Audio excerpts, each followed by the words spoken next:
Good morning student. आज का हमारा टॉपिक है एमनियोटिक फ्लूइड। इसके साथ साथ जो कल का टॉपिक हमारा पेंडिंग रह गया था एचसीजी हार्मोन्स के बारे में, वो भी हम आज कवर करेंगे। ठीक है, एमनियोटिक फ्लूइड क्या होता है, उसके क्या फंक्शंस है, कैसे फीचर्स है और अबनॉर्मलिटी क्या होती है। इसी के साथ साथ हम देखेंगे फीटल मेम्ब्रेन। ठीक है, फीटल मेम्ब्रेन क्या होती है और कहाँ पर आई है। Then we start the fetal membrane भी वन टाइप ऑफ जो एमनियोटिक एमनियोन जो है, एमनियोन आपका जो है, जो आपकी एमनियोन और कोरियन और एमनियोन दो जो फीटल मेम्ब्रेन होती है, वही स्ट्रक्चर होता है आगे जाकर जो एमनियोनिक फ्लूइड में कन्वर्ट होता है। ठीक है, उससे पहले ये मान लो कि आपकी फीटल मेम्ब्रेन है या फीटल सैक है। ठीक है, इसी के स्ट्रक्चर को हम पढ़ेंगे। एमनियोन फ्लूइड क्या होता है, जो इस सैक के अंदर एक फ्लूइड वाटरी स्ट्रक्चर प्रेजेंट होता है, उसको हम एमनियोटिक फ्लूइड बोलते हैं। इस सैक को हम क्या बोलेंगे, एमनियोनिक सैक और एमनियोन मेम्ब्रेन। ओके, तो ये पहले हम ये स्ट्रक्चर मेम्ब्रेन्स के बारे में पढ़ लेते हैं, फीटल मेम्ब्रेन्स। ठीक है, fetal membranes are two layers, दो लेयर में होती है। एक होती है आउटर कोरियन और इनर एमनियोन। ठीक है, जो ऊपर वाली लेयर होगी उसको हम, जो बाहर की तरफ जो लेयर होगी उसको हम आउटर मेम्ब्रेन कहते हैं, और जो अंदर की तरफ लेयर होगी वो कौन सी होगी, वो एमनियन होगी। हम लोगों ने ये पढ़ा था। ठीक है, मैंने ये स्ट्रक्चर चलाया हुआ है।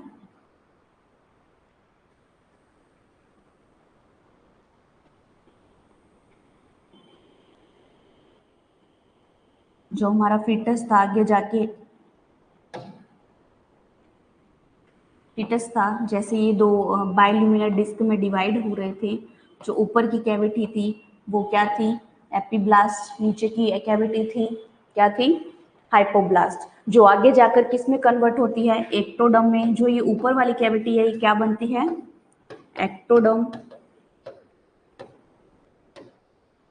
सेंटर वाली मेसोडर्म,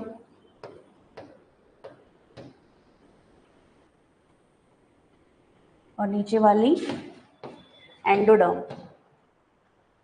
ठीक है, और ये जो स्ट्रक्चर बनेगा उसको क्या बोलेंगे, यॉर्क सेल।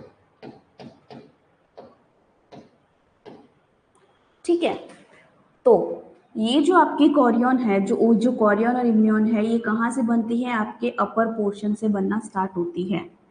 ठीक है, आपका जो एमनियन होगा उसका भी ओरिजिन यहीं से स्टार्ट होगा। जो एक्टोडर्म लेयर है वो आपका क्या करेगी, आपके एमनियन और कोरियन मेम्ब्रेन्स की संरचना करेगी। ठीक है, और फीटल से पहले एमनियोनिक सैक का क्या डेवलपमेंट, प्रॉपर एमनियोटिक जो सैक होता है उसका जो मेम्ब्रेन होती है उसका डेवलपमेंट हो जाता है। अराउंड 50 ml एमनियोटिक फ्लूइड उस समय के दौरान प्रेजेंट होता है हमारी बॉडी में। ओके, तो fetal membranes are two layer. ठीक है, आउटर और inner. Both membrane arise from the zygote. कहाँ से बनती है दोनों, जाइगोट से ही ये मेम्ब्रेन आगे बनना स्टार्ट होती है। ये क्या था, हमारा जाइगोटिक स्ट्रक्चर ही था। ठीक है, Korean, it forms outer layer of fetal membrane formed out of the chorionic leaves and ends to the placenta margin। कहाँ से स्टार्ट होता है, तो हमने एक स्ट्रक्चर पढ़ा था कोरियोनिक विलाई का, याद होगा आपको।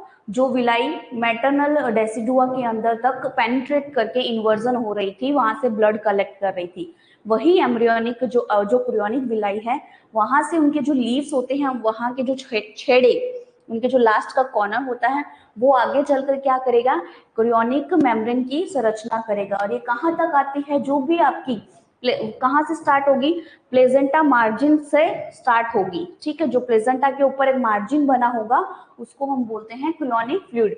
It is thicker than amnionic fluid but fibrable, sorry flexible या नहीं फ्राइबल है, friable and shaggy on both side. इसमें क्या होगा, एक विलाई जैसा, एक मतलब क्या कहते हैं कि शैगी मीन्स ऐसे लंबे लंबे बालों वाला, तो इसे शैगी स्ट्रक्चर होगा, ज्यादा लंबे नहीं बट विलाई जैसा थोड़ा स्ट्रक्चर प्रेजेंट होगा। ठीक है, जो दोनों साइड होगा। ठीक है, मान लो कि ये प्लेजेंटा है, प्लेजेंटा से ऊपर की तरफ ये पोर्शन आया हुआ है। आगे मैं डायग्राम आपको दिखाऊंगी इसका। ठीक है, ये देखो, ये दिख रहा है, ये जो पिंक पोर्शन है इसको हम बोलते हैं क्रियोनिक, ठीक है, जो आपके प्लेसेंटा को कवर करती है, ऊपर की साइड से प्लेसेंटा को कवर करती है। ओके, और ये जो इंटरनल लायर है इसको हम बोलेंगे एमनियन, या ये कह के चलो कि जो एमनियोट सैक है वो कोरियोनिक सैक के अंदर की तरफ है। ओके, ये क्या लेयर होती है, ये मैटरनल यूट्रस के एपिथेलियम सेल से बनी होती है।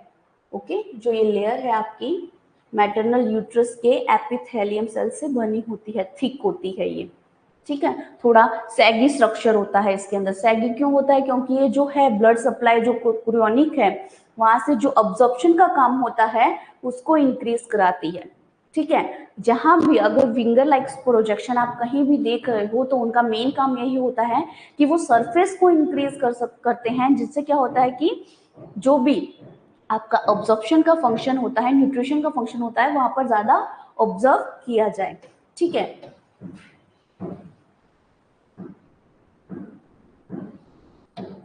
ये है आपकी एमनियोटिक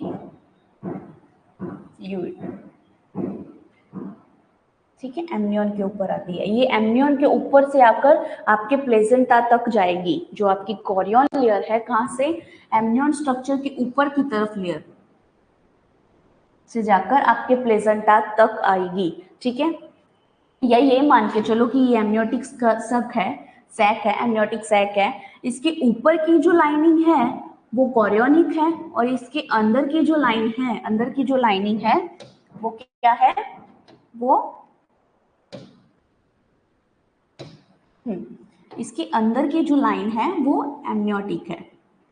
ओके, एमनियोटिक जो लेयर है वो कहां तक होगी, वो सिर्फ अम्बिलिकल कोड तक होगी। ओके, जो अंदर तक होगी, बेबी के नेवल तक होगी, ठीक है। बट जो कोरियन लेयर है वो कहां तक स्प्रेड होगी, तो वो पूरे बेबी को, एम्बिलिकल कोड को और प्लेसेंटा को कवर करेगी। Okay, clear. ये है एम्ब्रियो, कितने वीक का होगा, तो 5 to 8 वीक, 5 to 8 नहीं, तो 10 to 12 वीक कह सकते हैं अपने।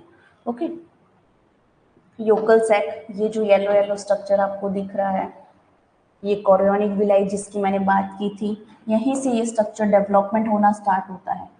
ओके, और प्लेसेंटा के अपर पोर्शन पे भी ये कवर होता है। ये वापस घूमकर यहाँ पर आएगा, जैसे जैसे अम्बिलिकल कोड बड़ी होगी वैसे वैसे ये सेपरेशन होगा और इंक्रीज होगा, और अम्बिलिकल कोड को कवर होते हुए प्लेसेंटा को कवर करेगा।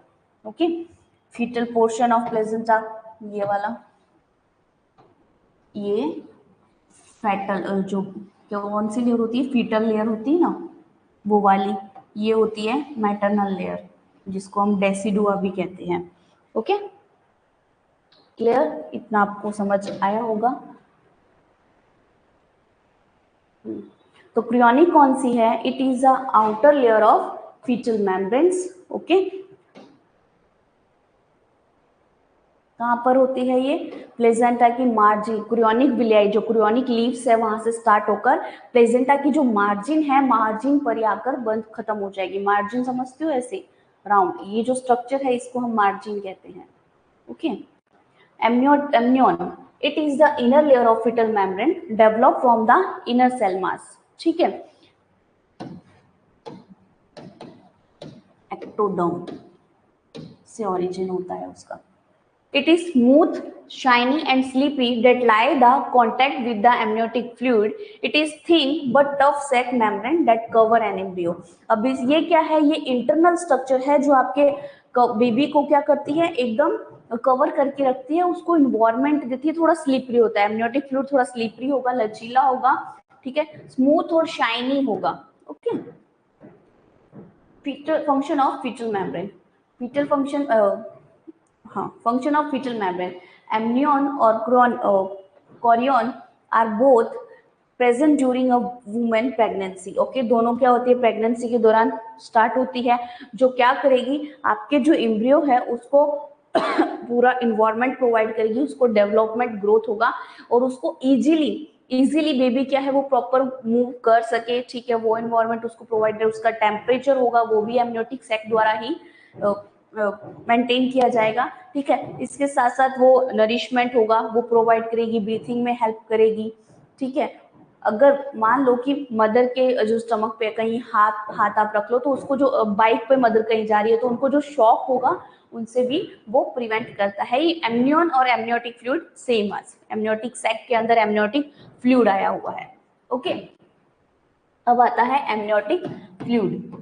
Amniotic fluid is a crucial components of the amniotic sac that surround and cushion the fetus during pregnancy। क्या है, एमनियोटिक एक इंपॉर्टेंट रोल प्ले करता है, ठीक है। एमनियोटिक सैक कहाँ पर होता है, फीटल के सराउंड की तरफ होता है और उसको कुशन मतलब गद्देदार इन्वायरमेंट प्रोवाइड करता है।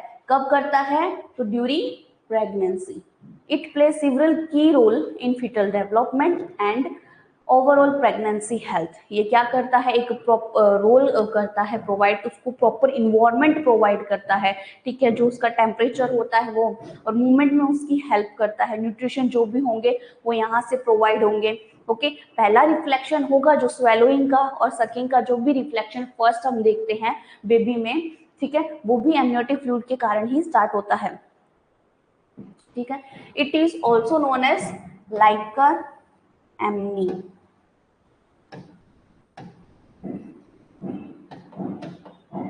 It is also known as liquor amnii. पहला फंक्शन क्या था इसका, कहाँ पे है ये, मतलब एमनियोटिक सैक है, एमनियोटिक सैक के अंदर आया हुआ है, किसके आजू बाजू है, तो आपके फीटस के आजू बाजू है। क्या करता है, ठीक है, एक इंपॉर्टेंट रोल प्ले करता है फीटल डेवलपमेंट और ओवरऑल प्रेगनेंसी में, ओके। अब इसका प्रोडक्ट सेकंड नाम क्या है इसका, लाइकोर और एमनी।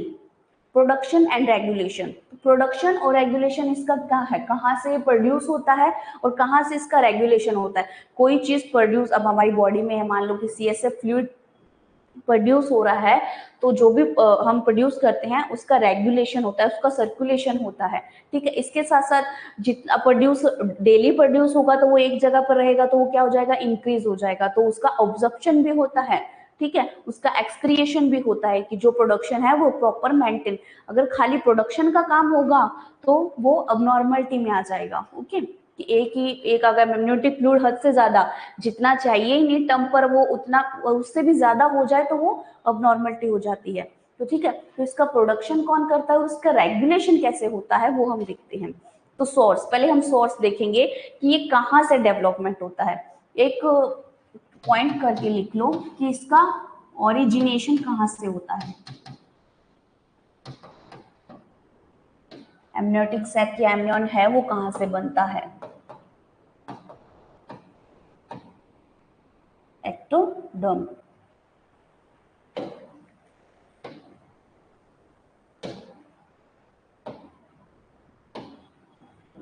ओके, तो अर्ली प्रेगनेंसी कहाँ से, अर्ली प्रेगनेंसी मतलब 4 to 5th वीक वाली स्टार्टिंग के डेज, ओके।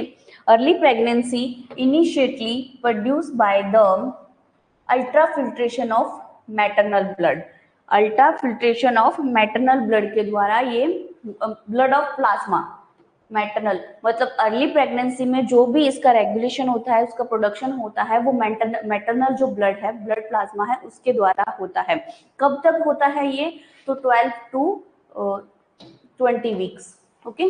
कब तक होता है ये, 12 to 20 वीक्स,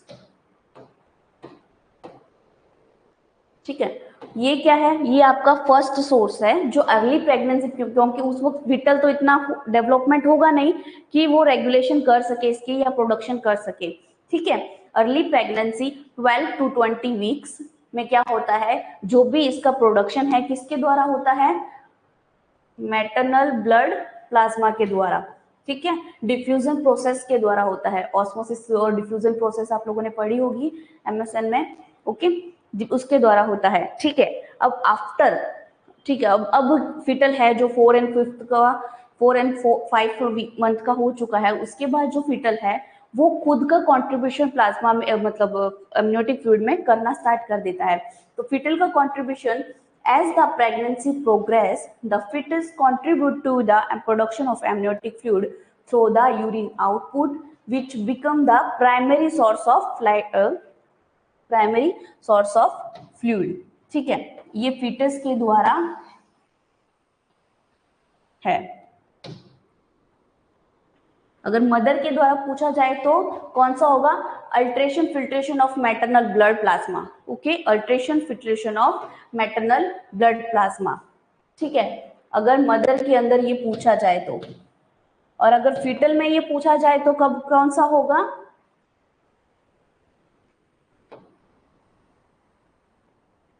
फीटल यूरिन के द्वारा। ये क्या है? Primary source of fluid, amniotic fluid है, उसका प्राइमरी सोर्स है, प्राइमरी कंट्रीब्यूशन है फीटल का। ओके, तो ये कब स्टार्ट होगा? ये होगा आफ्टर 20 वीक्स। ओके, 20 वीक से स्टार्ट होकर ये डिलीवरी तक रहता है, जब तक बेबी का बर्थ ना हो जाए तब तक। ठीक है, तो हमने क्या पढ़ा? पहला कि ये क्या होता है, कहाँ पर डेवलप होता है, इसका ओरिजिन क्या है, कहाँ से ये बनता है, तो एक्टोडर्म लेयर से ये बनता है। ठीक है, इसका दूसरा नाम क्या है? लाइकोरेमिनियन। इसका प्रोडक्शन कौन से होता है? तो पहले कुछ हफ्तों में या पहले कुछ महीनों तक इसका प्रोडक्शन कौन करती है? मैटरनल ब्लड के द्वारा ही, मैटरनल ब्लड प्लाज्मा के द्वारा ही इसका प्रोडक्शन होता है। फिर धीरे धीरे जैसे फिटल डेवलपमेंट हो जाता है, उसके बाद ये डेवलपमेंट कौन करता है? कहाँ से स्टार्ट होता है? प्राइमरी सोर्स क्या होता है? तो फीटल यूरिन। ठीक है, fetal urine is the primary source of the amniotic fluid. Regulation, fetal urine production. अब इसका रेगुलेशन क्या होगा? ठीक है, which is the major source of amniotic after the first trimester. First trimester कितने महीने का होता है? 3 महीने का। आफ्टर 3 से 4 महीने के बाद 12 to 20 वीक्स जो मैंने बोला था। ठीक है, 3 से 4 महीने के बाद इसका प्रोडक्शन कहाँ से होगा? यूरिन से होगा। पहले क्या पढ़े थे हम लोगों ने? सोर्सेस पढ़े थे। सोर्सेस मतलब ये कहाँ से खाली प्रोड्यूस हो रहा है। ठीक है, तो प्रोड्यूस पहला कहाँ कब हुआ? जो पहले अर्ली प्रेगनेंसी थी, जो 12 वीक की प्रेगनेंसी, वहां पर किसने किया था? Ultra filtration of maternal blood plasma. उसके बाद आफ्टर 12 वीक में इसका फर्स्ट ट्राइमेस्टर कंप्लीट होने के बाद इसका प्रोडक्शन कहाँ पे आने लगा? फिटरनल यूरिन आउटपुट से। ठीक है, तो प्रोडक्शन कहाँ से है इसका? Major source of amniotic fluid is fetal urine। Fetal urine is the major source of the amniotic fluid after the first trimester। okay, after, ये भी बात ध्यान देना कि उन्होंने बोला है कि हाँ ये मेजर सोर्स है एमनियोटिक फ्लूइड का, बट कब है ये? After the first trimester. First trimester complete होने के बाद फीटल यूरिन प्रोडक्शन करता है। ठीक है, प्रोडक्शन से मेजर रोल करता है एमनियोटिक फ्लूइड प्रोडक्शन में। ठीक है, उसके बाद है swallowing and reabsorption. Reabsorption, swallowing, वो क्या करेगा? स्वेलोइंग कुछ जो फ्लूइड है बाहर, तो वो खाना पीना जो भी है एमनियोटिक फ्लूइड के द्वारा ही होता है। कुछ जो भी उसको मिलता है एमनियोटिक, आपकी अम्बिलिकल कोर्ड से उसको ब्लड मिलता है, एमनियोटिक फ्लूइड को ही वो सक करता है, उसको ही वो निगलता है। ठीक है, उसी को ही वो सक करता है और उसी के से उसको न्यूट्रिशन प्रोवाइड होते हैं। The fetal swallows amniotic fluid which is then absorbed by the gastrointestinal tract and reabsorbed in the maternal circulation। ठीक है, समझे कि क्या कहाँ अब्जॉर्प्शन हुआ है इसका? अब वो खाली प्रोडक्शन तो होगा नहीं, इसका अब्जॉर्प्शन भी करना जरूरी है। अगर प्रोडक्शन ही हुआ और अब्जॉर्प्शन नहीं हुआ तो फीटल की एक तो ग्रोथ डेवलपमेंट होगी नहीं। जैसे कि मैंने पहले भी कहा था कि जो भी न्यूट्रिशन प्रोवाइड है फीटल कहाँ से लेता है? एमनियोटिक फ्लूइड से ही फीटल, ठीक है, मतलब फीटल न्यूट्रिशन लेता है। अब स्वेलोइंग रीअब्जॉर्प्शन, तो रीअब्जॉर्प्शन और स्वेलोइंग कैसे हो रहा है इसका? तो फीटल क्या है, इसको स्वेलो भी करेगा। ठीक है, जो किसके द्वारा अब्जॉर्प्शन होगा इसका? तो फीटल की गैस्ट्रोइंटेस्टाइनल ट्रैक्ट के द्वारा होगा, जो आगे जाके वापस रीअब्जॉर्प्शन कहाँ से होगा? मैटरनल सर्कुलेशन में। कैसे होगा? अम्बिलिकल कोर्ड के थ्रू। ओके, तो ये था इसका प्रोडक्शन और ये था इसका रीअब्जॉर्प्शन। मतलब एक साइकिल इतना प्रोड्यूस हुआ, इतना यूज हुआ, ठीक है। अब मैटरनल सर्कुलेशन में जाकर ये क्या होगा, क्या करेगा, जो भी वेस्ट उसके अंदर प्रेजेंट होगा, जैसे कि इसके कुछ कंपोजिशंस होते हैं जिसमें यूरिक एसिड भी होता है, यूरिया भी होता है, क्रेटिनाइन भी होता है, तो वो सब क्या होगा, मैटरनल सर्कुलेशन के द्वारा बॉडी से बाहर की तरफ जाएगा। Okay, clear.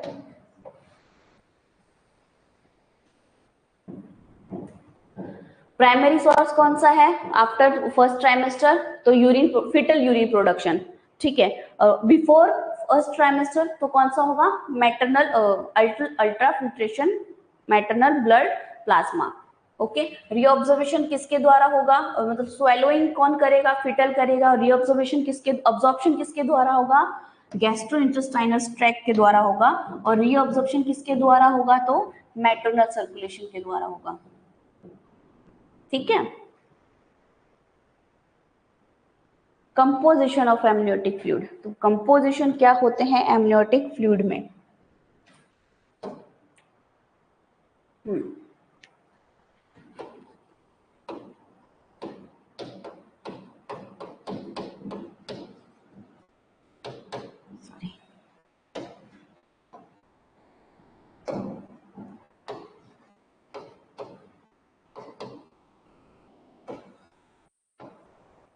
ठीक है,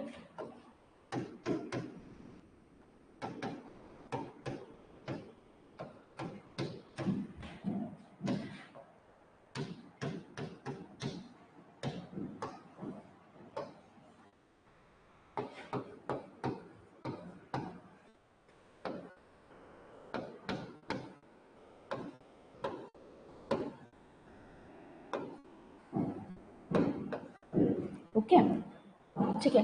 तो एमनियोटिक फ्लूइड में कंपोजिशन, कंपोजिशन मतलब एमनियोटिक फ्लूइड में क्या क्या होता है, मतलब कितने परसेंट होता है, तो 99%, 98 टू 99% तो इसमें लिक्विड होता है, या मान लो कि वाटर का बना हुआ होता है,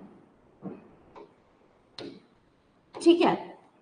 98 टू 99% ये वाटर का और लिक्विड का ही बना होता है। 1% होते हैं जिसमें सॉलिड होता है, उसमें भी कुछ इनऑर्गेनिक होते हैं, कुछ ऑर्गेनिक होते हैं, ये इतने इंपॉर्टेंट नहीं है, हम वाटर वाले पहले पकड़ेंगे, ठीक है। और भी कंपोजिशन है जो मैं आपको समझाऊंगी, ठीक है। तो एमनियोटिक फ्लूइड किससे बना हुआ है, 99 है वो वाटर से बना हुआ है या लिक्विड फॉर्म से बना हुआ है, 1% है जो उसमें सॉलिड फॉर्म मिलता है, ठीक है। सॉलिड फॉर्म में कौन कौन से हैं, इनऑर्गेनिक और ऑर्गेनिक, इसके अलावा, ठीक है। लिक्विड में कौन कौन से अपने को देखने को मिलेंगे, तो लिक्विड में ग्लूकोज, यूरिक एसिड, कैट्राइन, यूरिया, लिपिड और अल्फा प्रोटीन, ठीक है। ये इन सब का लेवल है, ठीक है। इट्स आईएमपी, ठीक है। ये काफी बार पूछा गया है कि जो आपका एमनियोटिक फ्लूइड है उसमें ग्लूकोज का लेवल कितना होता है, तो उसमें ग्लूकोज का लेवल 20% होता है, 20 mg% होता है, ठीक है। तो यूरिक एसिड कितना होता है, 4 mg होता है, क्रेटिनाइन कितना होता है, 2 mg होता है, यूरिया कितना होता है, 30 mg होता है, लिपिड कितना होता है, 50 mg होता है, और alpha protein 0.3 mg। Alpha protein से लेकर मैंने आपको एक चीज और लिखवाई थी, आपको कुछ याद होगा, पिछले लेक्चर में मैंने आपको बताया हुआ है, ठीक है। जब पहले लेक्चर में मैंने इंपॉर्टेंट्स नोट करवाई थी, ठीक है। मैं वापस लिख देती हूँ,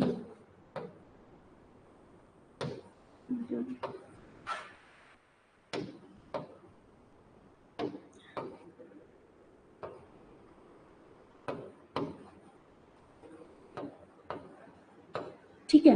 मैंने बोला था कि अल्फा प्रोटीन का जो लेवल है एमनियोटिक फ्लूइड, मैंने एमनियोसिंथेसिस की प्रोसेस शायद आपको पढ़ाई है, ठीक है। पढ़ाई नहीं है, सुपरविजन ही मैंने उसका करवाया था, रिव्यू दिया था उसका कि एमनियोटिक सिंथेसिस एक फ्लूइड है जैसे हम करते हैं, ठीक है। तो उसमें हम अगर अल्फा जो प्रोटीन है, अल्फा बीटा प्रोटीन है, जो इनका लेवल अगर इंक्रीज हो जाता है तो मान लो कि बेबी में न्यूरल ट्यूब डिफेक्ट देखा गया है। ये क्या है, कंजेनाइटल अबनॉर्मलिटी या एनामोली, ठीक है। कंजेनाइटल डिफेक्ट है जिसके लिए हम एमनियोटिक सिंथेसिस कहते हैं। इसमें क्या होता है कि जो भी एमनियोटिक फ्लूइड है वो कलेक्ट किया जाता है मदर के वूम से, मदर, ठीक है। उसके बाद क्या होता है, एक इस फ्लूइड में अल्फा प्रोटीन चेक किया जाता है, ये हमारा नॉर्मल है। अगर इससे हाई अगर हम देख रहे हैं तो बेबी में NTD देखा जाता है, न्यूरल ट्यूब डिफेक्ट देखने को मिलता है या कंजेनाइटल डिफेक्ट देने को मिलता है, ठीक है। उसके बाद अगर ये चीज मिलती है, लेवल इतना हाई नहीं है बट ये चीज देखने को मिलती है कि स्लाइटली हाई जा रहा है लेवल, तो आप क्या करोगे, मदर को हम क्या करेंगे, फोलिक एसिड टैबलेट स्टार्ट करवा देंगे, ठीक है। इसको हम इन डिटेल में एंटीनेटल केयर में पढ़ेंगे, ओके। तो ये कुछ इंपॉर्टेंट्स है, अगर आप इन पर थोड़ा ध्यान देना। और ये IMP है, काफी बार एग्जाम में पूछा जाता है, हो सके तो इन सबको आप एक बार याद कर लेना, ओके। ग्लूकोज का लेवल कितना है, यूरिक एसिड का लेवल कितना है, क्वेश्चन आता है कि कितना लेवल आपके ग्लूकोज का लेवल, मतलब आपके एमनियोटिक फ्लूइड में ग्लूकोज का लेवल कितने % तक देखने को मिलता है, ओके। हाँ, ठीक है। Water, the primary components making up about the 98 to 99 of amniotic fluid, it help to create a protective environment for the fetus। क्या करता है, 99 कंपोजिशन, और इसका जो मेजर सोर्स है, सबसे बड़ा कंपोजिशन है, वो कौन सा है, वाटर है। जिसमें क्या होता है, कितनी मात्रा है उसकी, 99 से लेकर 98 से लेकर 99% तक। ये क्या करता है, एक प्रोटेक्टिव इन्वायरमेंट बेबी को प्रोवाइड करेगा। इलेक्ट्रोलाइट्स, ठीक है, जो मैंने इनऑर्गेनिक ऑर्गेनिक की बात करी थी, तो क्या क्या इंक्लूडिंग है, sodium, potassium, chloride, calcium, magnesium, which help maintain fluid balance and support various physiological function, okay, ठीक है। ये जो अलग अलग ऑर्गेनिक है, जो क्या करेंगे, आपके बेबी को कैल्शियम, मैग्नीशियम है, जो भी आपकी बॉडी के फ्लूइड है उसको बैलेंस करके रखेगा, as maternal as well as fetus, okay. और दूसरा क्या करेगा, सपोर्ट प्रोवाइड करेगा उसके फिजियोलॉजिकल फंक्शन में। Proteins include albumin, globulin and other protein that help in fetus development and immune and protect, okay। कुछ प्रोटीन्स होंगे जो क्या करेंगे, आपके इस फीटस के डेवलपमेंट और उसके इम्यून को प्रोटेक्शन करने का काम करेंगे। Carbohydrate, primarily glucose which provide an energy source of the fetus, ठीक है। क्या काम होगा ग्लूकोज का, एनर्जी प्रोवाइड करेगा। Lipid include fatty acid and phospholipids which are important fetal development including lung maturation, ठीक है। लिपिड की आपने मात्रा भी हम लोगों ने देखी थी कि ज्यादा दी हुई है उसमें, मे बी अकॉर्डिंग 50 के, देखा, ठीक है। क्या काम होता है इसका, तो फीटस के लैंग में मैच्योरेशन, मैच्योरिटी लाने के लिए इंपॉर्टेंट होता है। Cell contains fetal cell such as skin cell, urinary cell which can be analyzed for the genetics test। तो ये सेल जो प्रेजेंट होते हैं एमनियोटिक फ्लूइड में, उनका मेन काम क्या होता है, जिसमें अलग अलग कंपोनेंट्स है, फीटल सेल है, उसके स्किन सेल है, यूरिनरी सेल है, जिससे हम डिटरमाइन कर सकते हैं कि बेबी जो फीटल्स है उसमें कोई अबनॉर्मलिटी ना हो, उसकी क्रोमोसोम अबनॉर्मलिटी या कोई जेनेटिक टेस्टिंग हम यूरिन से, फीटल स्किन सेल से और यूरिनरी सेल से कर सकते हैं। हॉर्मोन्स, अब hormones, various hormone including prostaglandin and other that support pregnancy and fetal development, okay. ये कुछ और कंपोजिशन सेम एज आपके ऑर्गेनिक इनऑर्गेनिक है, मैंने खाली उनका फंक्शन शो किया है कि क्या क्या होते हैं, ठीक है। वाटर होता है, इलेक्ट्रोलाइट होते हैं। वाटर का काम क्या है कि इन्वायरमेंट, मतलब कंफर्टेबल प्रोटेक्टिव इन्वायरमेंट प्रोवाइड करेगा। इलेक्ट्रोलाइट है तो उसमें सोडियम्स होंगे, कैल्शियम होंगे, जो फिजियोलॉजिकल फंक्शन के लिए इंपॉर्टेंट होंगे, फिजियोलॉजिकल डेवलपमेंट के लिए इंपॉर्टेंट होंगे, ठीक है। तो साथ साथ में क्या करेंगे, फ्लूइड बैलेंस करेंगे बॉडी का। प्रोटीन का काम क्या है, ठीक है, सेम एज फीटल डेवलपमेंट और उनकी इम्यून सिस्टम है उनको प्रोटेक्ट करेंगे। कार्बोहाइड्रेट का क्या होगा, वो ग्लूकोज प्रोवाइड करेगा, साथ साथ क्या करेगा, एनर्जी सोर्स होगा फीटस का। Lipid including fatty acid, phospholipids, क्या करता है ये, fetal development including lung maturation, lungs को मैच्योर करने में हेल्प करेगा। कुछ सेल प्रेजेंट होते हैं, वो जेनेटिक जो डिफेक्ट है उनको डायग्नोसिस करने के लिए काम होते हैं। हॉर्मोन्स होगा जो आपकी प्रेगनेंसी में है और फिर डेवलपमेंट में आएगा। ठीक है, volume and change during pregnancy. ठीक है, अब ये तो पता चल गया कि प्रोड्यूस हो रहा है, कितना हो रहा है, कैसे हो रहा है, वो हम देखते हैं। अर्ली प्रेगनेंसी, ठीक है, 50 ml, जैसा कि मैंने आपको बोला था पहले भी, 50 ml प्रेजेंट होता है। कब होता है? 12 वीक ऑफ जेस्टेशनल पे, मतलब 3 to 4 month.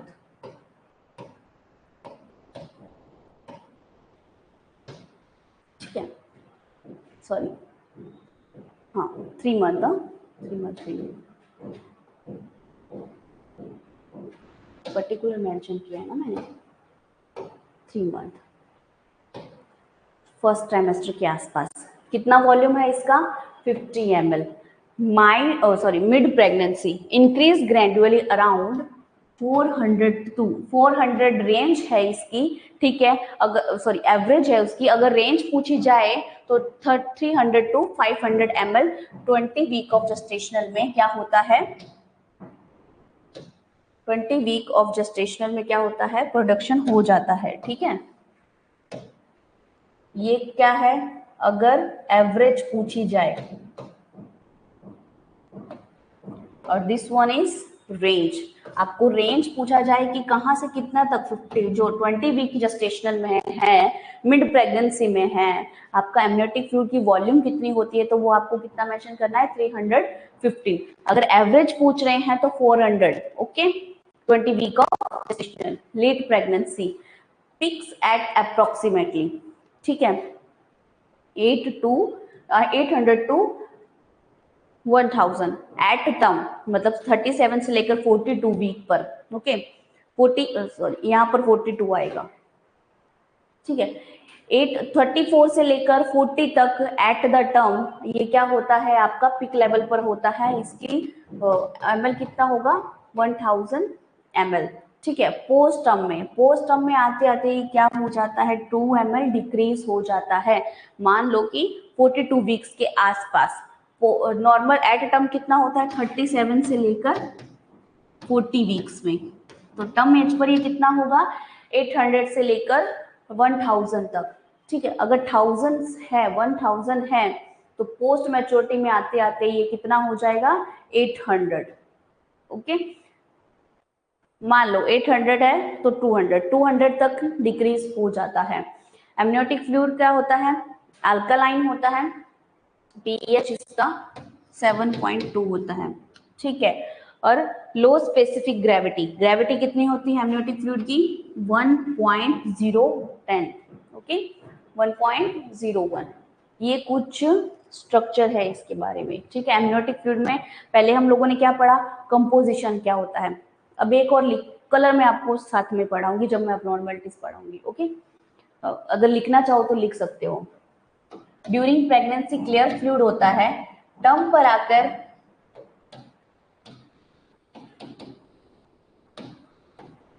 During pregnancy eight term पर कितना होगा?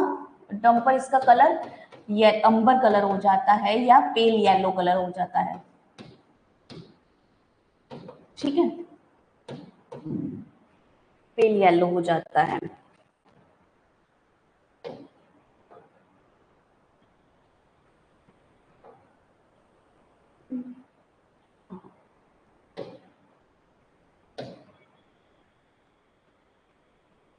ठीक है, सब आगे पीछे हो गया।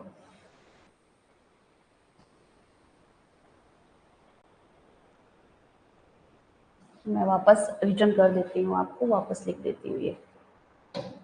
ठीक है, क्या कहा हम लोगों ने? अर्ली प्रेगनेंसी कितना होता है? Around 5 ml। कितनी वीक जेस्टेशन ऑफ वीक पर? तो 12 वीक ऑफ जेस्टेशन। ये कब कब कह सकते हैं हम अपने इसको?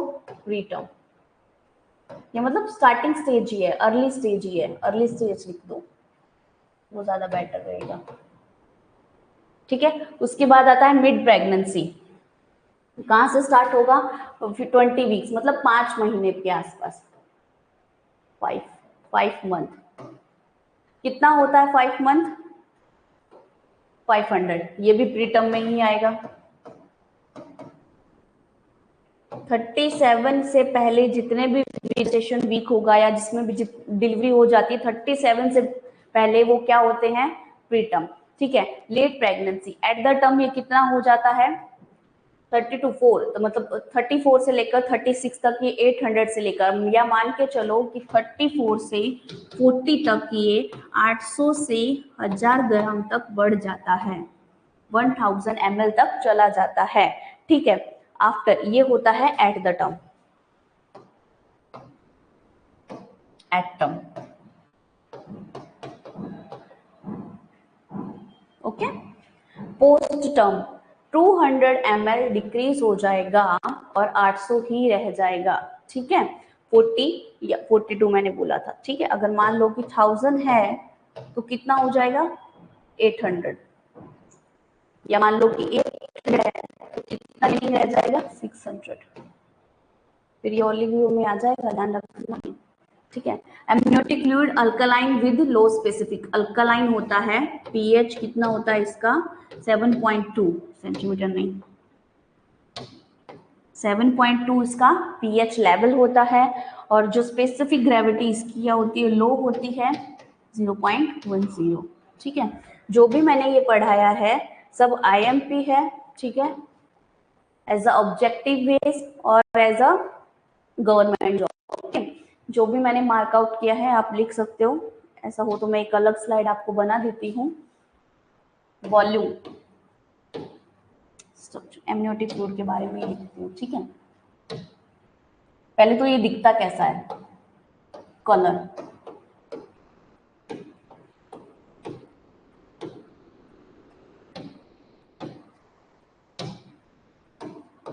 कलरलेस,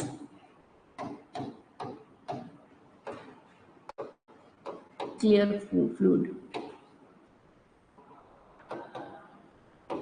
ठीक है। एट टर्म कलर कैसा होगा? पेल येलो और अंबर। ओवर राइटिंग नहीं करना चाहिए। पेल येलो और अंबर कलर। ठीक है। एट द टर्म ये होगा। फिर क्या था? पीएच कैसा है? तो अल्कलाइन है। पीएच कितना होगा इसका? तो पीएच है 7.2। ओके। नेक्स्ट हम देखेंगे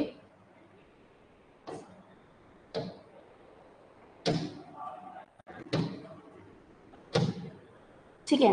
नेक्स्ट देखेते हैं, अल्कलाइन हो गया। स्पेसिफिक ग्रेविटी,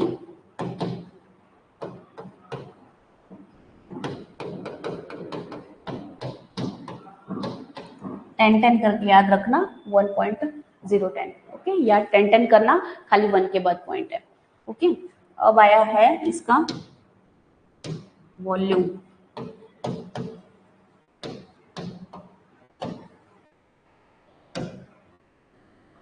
ठीक है। अर्ली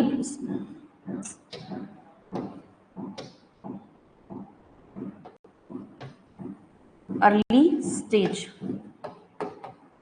अर्ली स्टेज में कितना था? 50 ml। ठीक है। 12 वीक ऑफ प्रेगनेंसी में।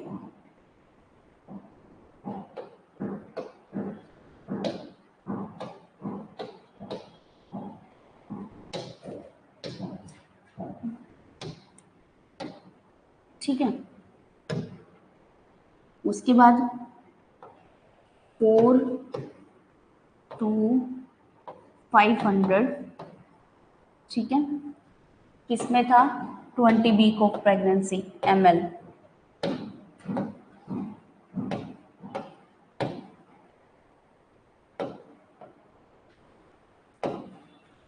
Same as early stage. ठीक है। रेंज पूछी जाए तो मैं मेंशन कर रही हूँ ml इन रेंज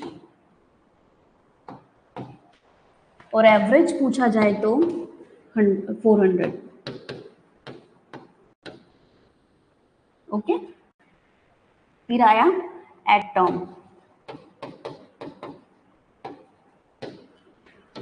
20 वीक्स पर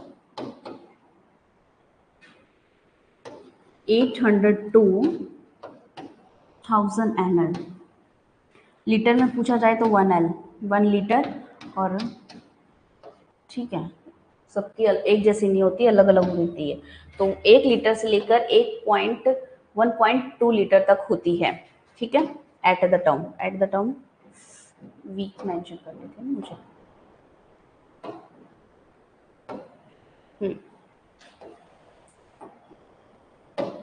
ठीक है,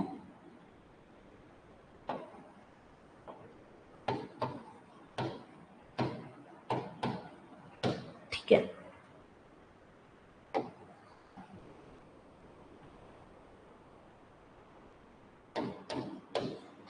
पोस्ट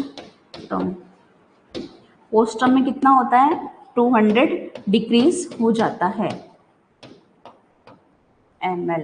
ओके, 42 जेस्टेशनल वीक। ये था कुछ स्ट्रक्चर इसका। ओके,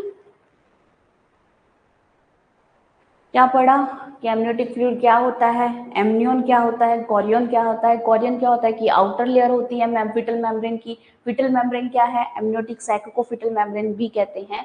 ठीक है, एक जिसके अंदर आया हुआ है। ठीक है, एमनियोटिक सैक के बाहर की स्तर मान लो कि जिसको कोरियन कहते हैं और अंदर वाली को एमनियन कहते हैं। ओके, इसके बाद हम लोगों ने पढ़ा कि एमनियोटिक फ्लूइड क्या होता है। तो एमनियोटिक फ्लूइड वो होता है जो यहाँ पर प्रेजेंट है।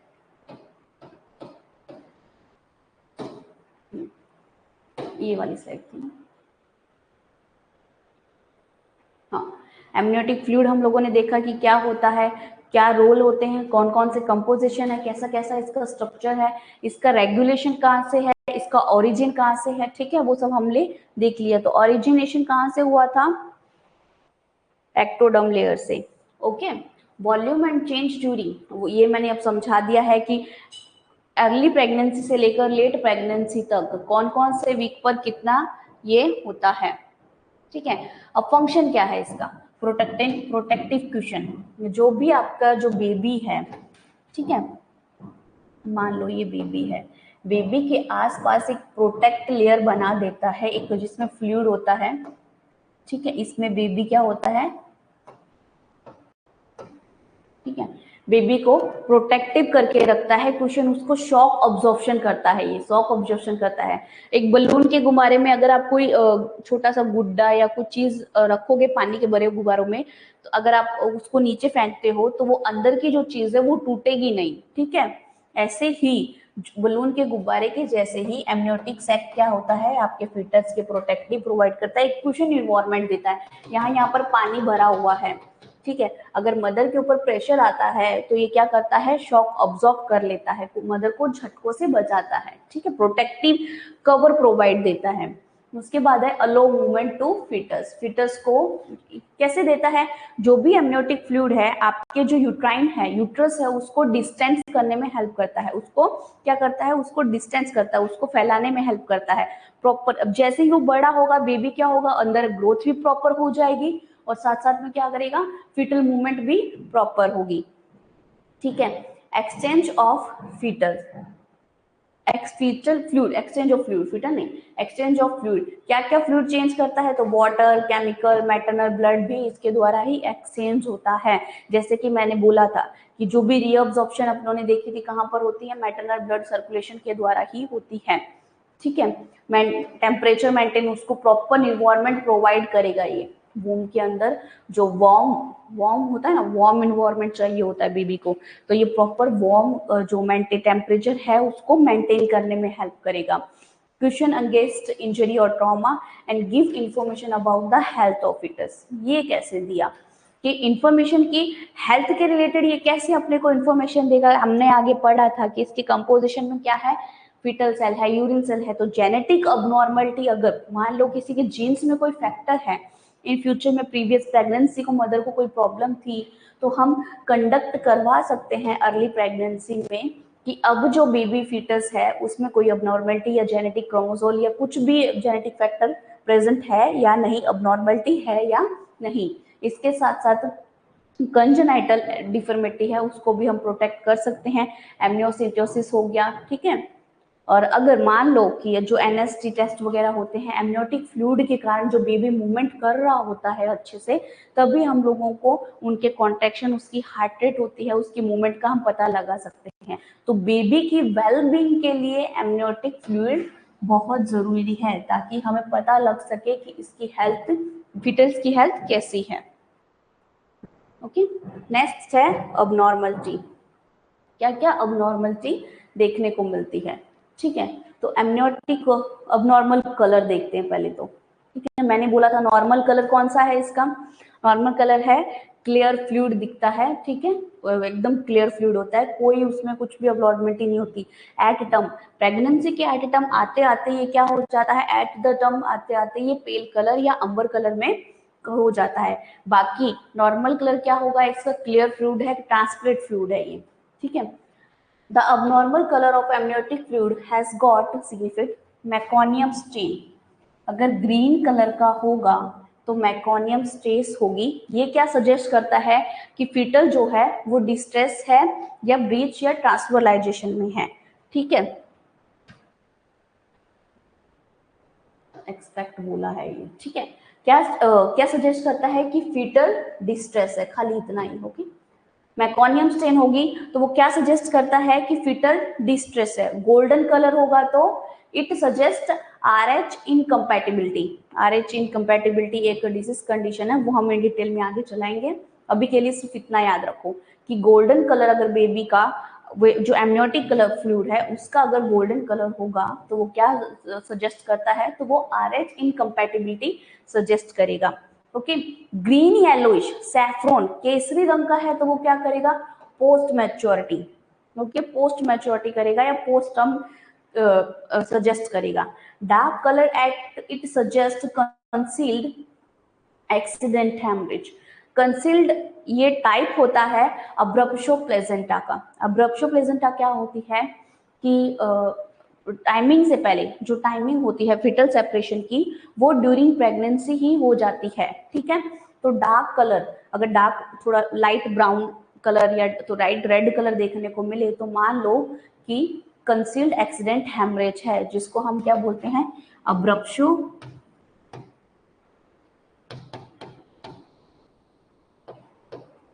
अब्रप्शो प्लेजेंटा, ठीक है, अब्रप्शो प्लेजेंटा।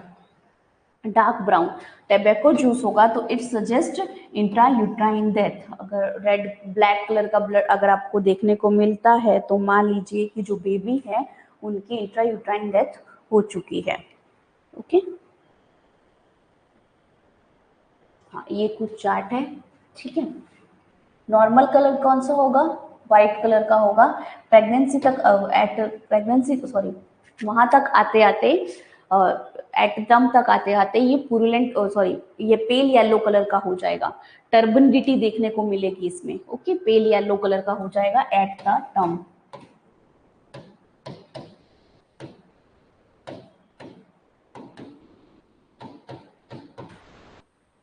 ओके,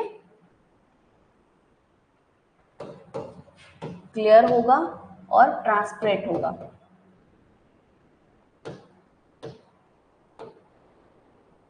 ओके, ये है लाइट ग्रीन, मतलब purulent colour. Purulent pus formation कहीं पर हो जाता है तो कैसा येलो एक लाइट ग्रीन कलर दिखता है, तो ये क्या दिखाएगा, कोरियन एमनियोसाइटिस। कोरियन एमनियोसाइटिस की मान लो कि जो phaeton, 2 minute,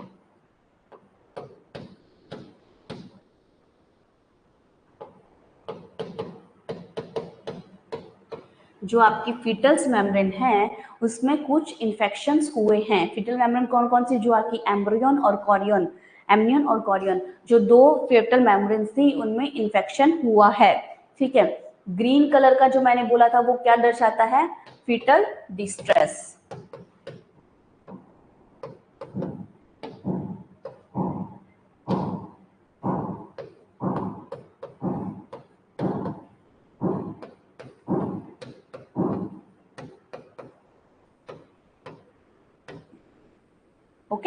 foetal distress. Light brown colour क्या दर्शाता है, ये सैफ्रॉन कलर भी कह लो इसको या लाइट ब्राउन कलर भी कह लो। क्या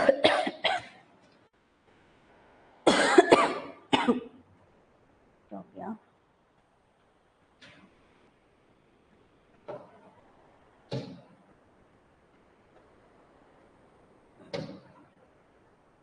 क्या था?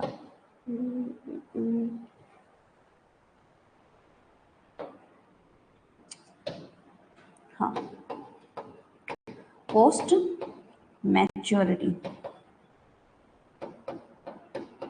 ठीक है। Dark brown colour accidental haemorrhage,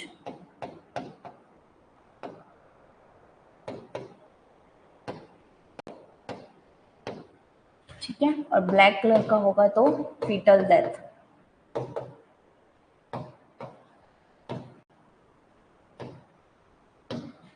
okay, ये कुछ ऑफ नॉर्मलिटीज है। इसके साथ साथ हमने एक कलर और पढ़ा था, गोल्डन कलर,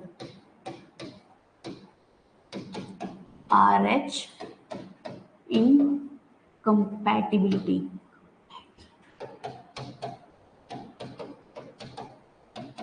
ओके, मदर का ब्लड RH पॉजिटिव नेगेटिव हो तो ये चीज देखने को मिलती है, ठीक है।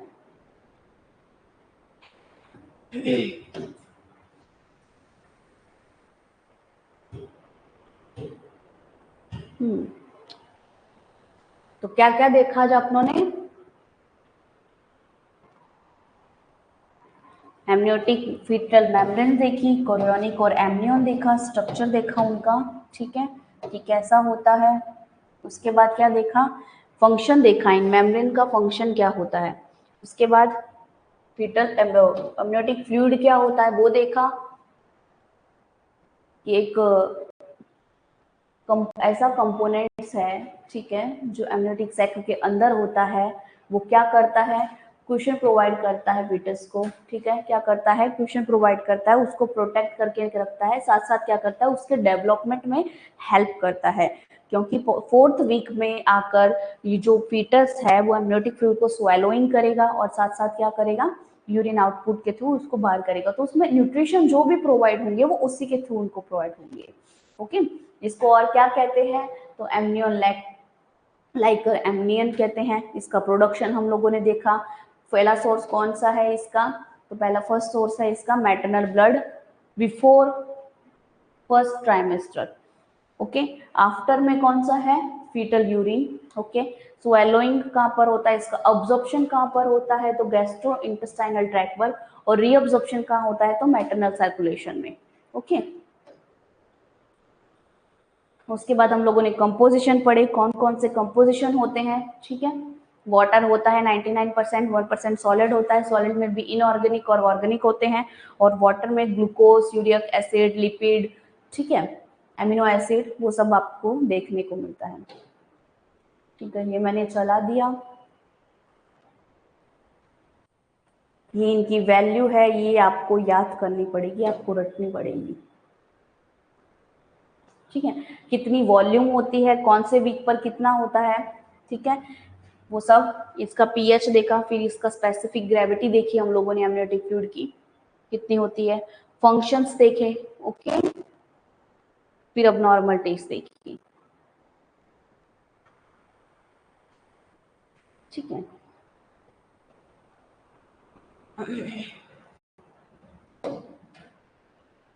अब जो हमारा अब कल का जो टॉपिक बाकी है, जो हॉर्मोन्स का बाकी था, कि जो हॉर्मोन्स फंक्शन है, हार्मोन प्लेजेंट आकार और हार्मोन प्रोडक्शन में जो फंक्शन है उसके बारे में हम आगे देखेंगे।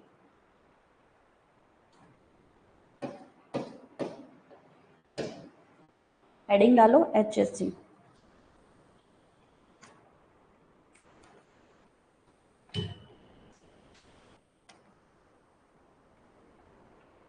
हाँ, 2 मिनट। हाँ,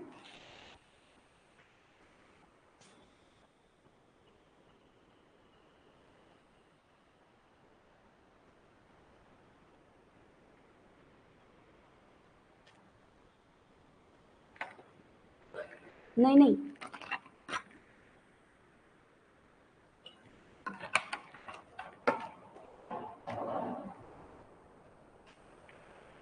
ओके, HSG।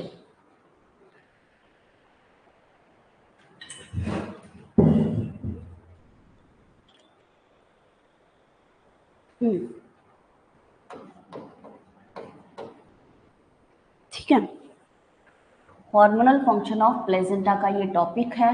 मैं पिछली स्लाइड में लिख देती हूँ।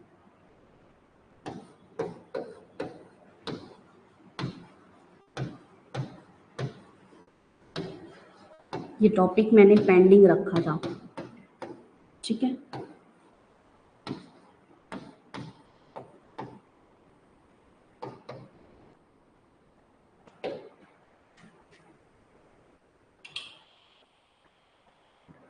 ड्यूरिंग प्रेगनेंसी एससीजी कौन सीक्रेट करता है? प्लेजेंटा करता है, ठीक है।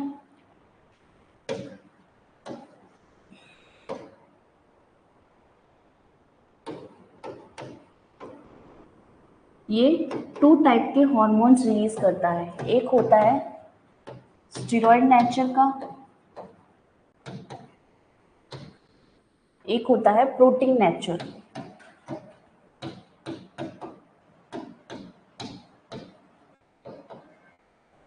ठीक है, एक होता है स्टेरॉइड नेचर और एक होता है प्रोटीन नेचर। स्टेरॉइड नेचर में 2 हार्मोन सीक्रेट होते हैं, एस्ट्रोजन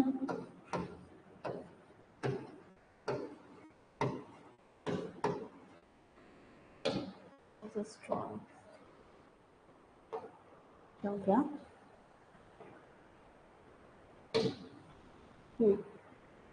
प्रोजेस्टेरोन।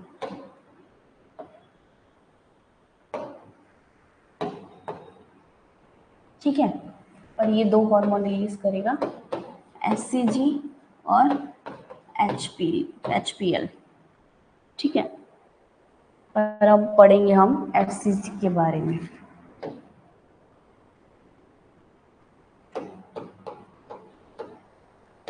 पहले तो एचसीजी ये हमारी बॉडी में ड्यूरिंग, ऐसा नहीं है कि प्रेगनेंसी के दौरान ही होता है, ये हमारी बॉडी में नॉर्मल भी होता है, ठीक है। बट हाँ, प्रेगनेंसी के दौरान जो एचसीजी है हमारा, वो पिक लेवल पर चला जाता है।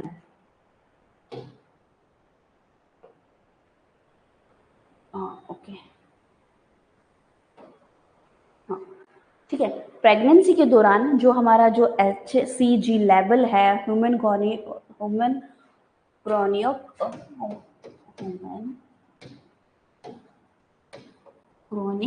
गोनेडोट्रोपिन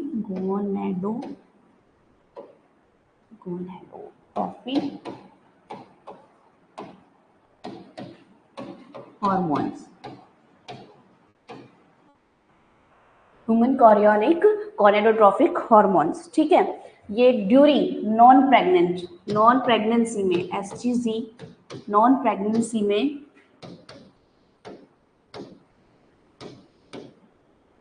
इसका नॉर्मल लेवल होता है 5 mg, ओके, नॉन प्रेगनेंसी में। और ये कब हाई होता है? इतना भी कब देखने को मिलेगा? आफ्टर मेंस्ट्रुएशन के,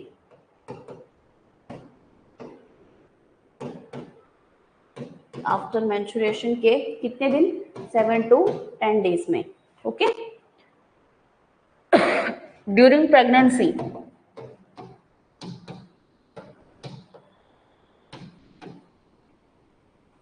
इसका लेवल 25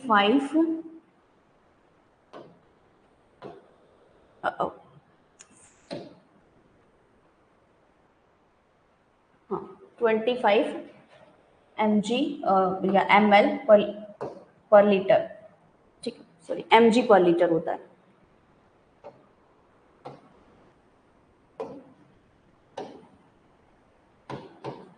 देखने को मिलता है। अब ये कब सिक्रीट होता है?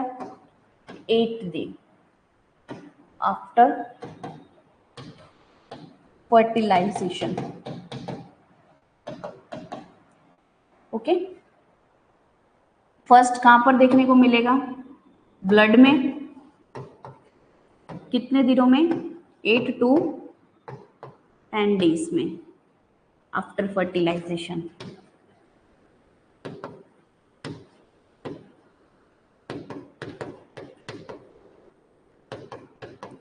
ठीक है। और मैं कहूँ कि यूरिन में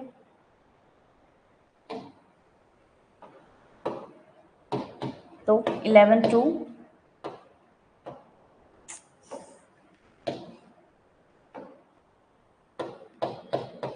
15 days आफ्टर फर्टिलाइजेशन। ये IMP क्वेश्चन मैं करवा रही हूँ आपको। ओके, तो SCG की फुल फॉर्म क्या थी? Human chorionic gonadotrophin hormones. ठीक है, तो ये हमारी बॉडी में नॉर्मल भी होता है। इसका मेन काम क्या है कि जो हमारा GnRH आप लोगों ने सुना होगा, ठीक है, ये रिलीज होता है। उसके बाद जो हमारी बॉडी में SCG का लेवल इंक्रीज होता है, जो आगे जाकर आपकी बॉडी के FSH, LH और TSH टेस्टोस्टेरोन हार्मोन्स है उनको इंक्रीज करने में हेल्प करती है। इसके द्वारा ही जो ओजेनेसिस है, स्पर्मेटोजेनेसिस की आपकी प्रोसेस होती है। तो नॉन प्रेगनेंसी में, ठीक है, नॉन प्रेगनेंसी में इसका लेवल 5 mg/ml होता है, पर लीटर होता है। ठीक है, ये कब हाई, इतना भी कब होता है? ये आफ्टर मेंस्ट्रुएशन होता है। ठीक है, SCG का मेन काम क्या है? जो आपका कॉर्पस ल्यूटेम है उसको मेंटेन करके रखता है। ड्यूरिंग मेंस्ट्रुएशन क्या होता है कि जो कॉर्पस ल्यूटेम है वो डीजेनरेट हो जाता है। ऑब्वियसली उसको होना था क्योंकि फर्टिलाइजेशन हुआ ही नहीं था। ठीक है, और जबकि प्रेगनेंसी में क्या होता है कि जो आपका कॉर्पस ल्यूटियम है उसको मेंटेन करने का काम कौन करता है? SCG करता है। ठीक है, आफ्टर धीरे धीरे जब तक प्लेजेंटा का निर्माण ना हो तब तक। ठीक है, जो आपके सिंसेटोट्रोफोब्लास्ट लेयर थी प्लेजेंटा की, मैंने आपके जो प्लेजेंटा का डेवलपमेंट सिखाया था, मैंने ये चीज बोली थी कि जो आपके सिंसेटोट्रोफोब्लास्ट है वो सबसे पहले SCG सीक्रेट करती है। तो ब्लड में कितने दिनों में देखने मिलेगा आफ्टर फर्टिलाइजेशन? 8 to 10 डेज में। और यूरिन में कितने दिनों में देखने मिलेगा? तो 11 to 15 डेज में देखने को मिलेगा। ठीक है, जो इस इंसेटोट्रोफोब्लास्ट है वो क्या काम करता है? SCG फर्स्ट सीक्रेट करता है। ठीक है, SCG क्या करेगा? आपके कॉर्पस ल्यूटेम को मेंटेन करके रखेगा। कॉर्पस ल्यूटेम का मेन काम क्या है? जो भी आपका प्रेगनेंसी में है प्रोजेस्टेरोन का लेवल को मेंटेन करके रखती है। कब तक रखती है? जब तक प्लेजेंटा का डेवलपमेंट हो ना जाए। ठीक है, सिंसेटोट्रोफोब्लास्ट 8 दिन में, 6 to 7 डे में क्या होता है? इम्प्लांटेशन की प्रोसेस स्टार्ट होती है हमारी बॉडी में। धीरे धीरे क्या होता है? इम्प्लांटेशन, जो जाइगोट है वो इम्प्लांटेशन होना स्टार्ट हो जाता है। ठीक है, 12 वीक पर आकर जब ये प्रोसेस खत्म होती है तो वो SCG का सिक्रेशन अब क्या होगा कि वो जो कॉर्पस ल्यूटेम है वो डीजेनरेट होता है। अब हमारा जो प्लेजेंटा है वो आपका SCG का लेवल मेंटेन करके रखता है, जो आगे चलकर प्रोजेस्टेरोन और प्रोजेस्टेरोन मेंटेन करके रखेगा और प्रेगनेंसी को प्रॉपर करके रखेगा। तो प्लेजेंटा का प्रेगनेंसी के दरमियान क्या हम प्लेजेंटा का एक हमने मेन फंक्शन देखा कि न्यूट्रिशन है, ट्रांसफर्स है, जेनेटिक डिसऑर्डर पता लग जाता है, वो सब वो तो ठीक है। इसके अलावा प्रेगनेंसी को भी मेंटेन करके रखने में एक हार्मोनल फंक्शन होता है प्लेजेंटा का, वो ये टॉपिक मैं यहाँ पर आज लेकर आई हूँ। इसमें भी हम HCG है उसको इन डिटेल में पढ़ेंगे। ओके, ठीक है।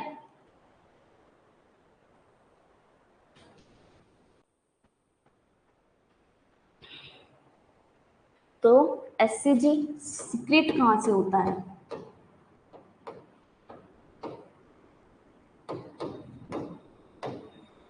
Secreted by सिंसेटोट्रोफोब्लास्ट। आ गया फिर ये सर।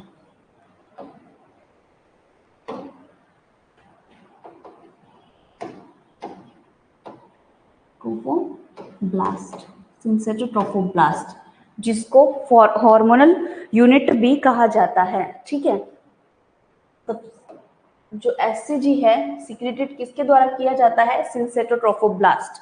ठीक है, जिसको हार्मोनल यूनिट ऑफ प्लेजेंटा भी बोलते हैं।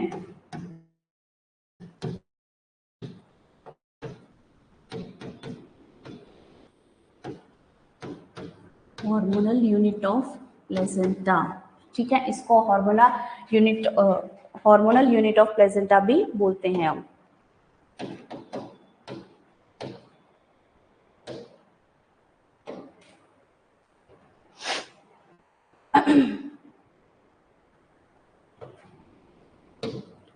अब लिखो SCG के सब यूनिट कौन कौन से हैं? ठीक है, जो नॉन प्रेग्नेंट में, नॉन प्रेगनेंसी में होते हैं, ठीक है। एफएस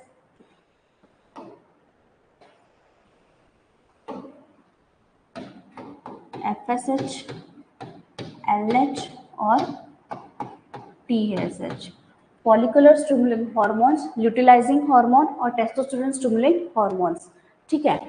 अब एससीजी का सब यूनिट इन प्रेगनेंसी को क्या होगा? एफएसएच और एलएच, ठीक है। हाँ, ठीक है। अब एससीजी में हम क्या डिटेक्ट करते हैं, तो हमें पता लग जाता है कि मतलब पता लग जाता है कि प्रेगनेंसी है। तो एससीजी के दो सेल होते हैं, एक होता है अल्फा और एक होता है बीटा,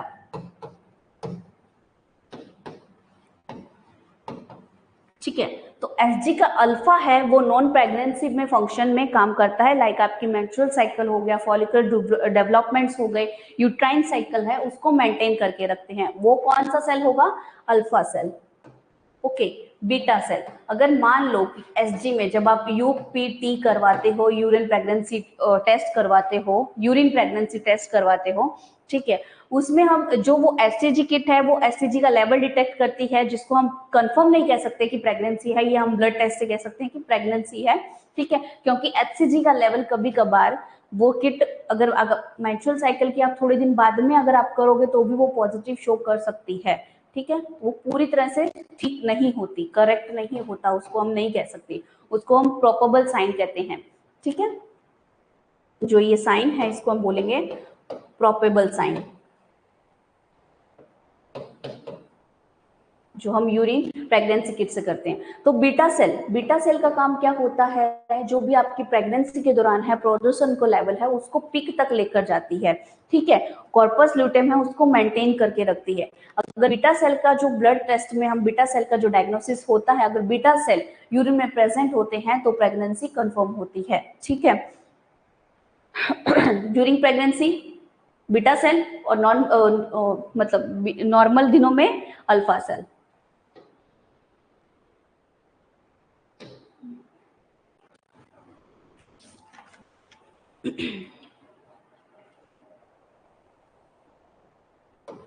नहीं यही ना, हाँ।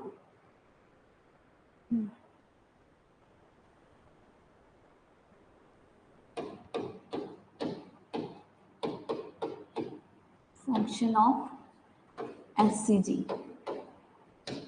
क्या फंक्शन है इसका?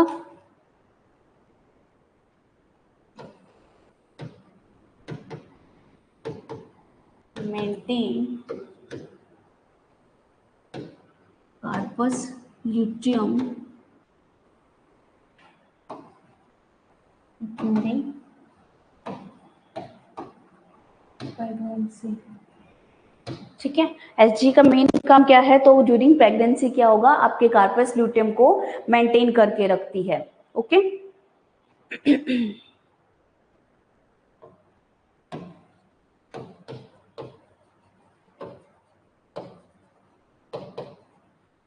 नेक्स्ट क्वेश्चन था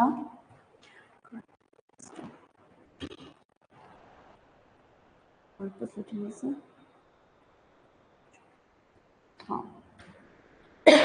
कार्पस ल्यूटियम क्या क्वेश्चन था? ओके, जो कार्पस ल्यूटियम है वो कौन से हार्मोन सिक्रेट करने में हेल्प करता है ड्यूरिंग प्रेगनेंसी? तो वो क्या करता है? एस्ट्रोजन और प्रोजेस्टेरोन, ठीक है। Which hormone secreted by the corpus luteum? Corpus luteum क्या कौन कौन से हार्मोन सिक्रेट करेगा? तो एजोस्ट्रोन प्रोजेस्टेरोन सिक्रेट करेगा, ठीक है।